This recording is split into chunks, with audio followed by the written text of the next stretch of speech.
আমাদের সমাজে বিভিন্ন গ্রামে গঞ্জে একটা নিয়ম আছে, কুরবানি দেওয়ার পরে কুরবানিগুলো দেওয়া হয় এক জায়গায়। এটা ভালো, সামাজিকভাবে একটা সামাজিক উৎসবে পরিণত করা হয়। সেখানে কুরবানির গোশতগুলো প্রত্যেকেই নিজের কুরবানির গোশত 3 ভাগ করেন। তাহলে প্রত্যেকের কুরবানির গোশত 3 ভাগের তৃতীয় ভাগটা একটা বড় হয়ে যায়।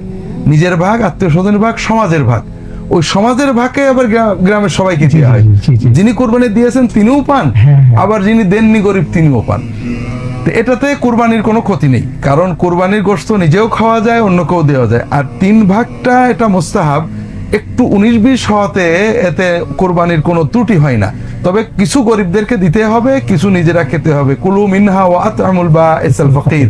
কাজেই আমরা তৃতীয় ভাগটা চেষ্টা করব যারা কুরবানি দেননি তাদেরকে দেওয়া।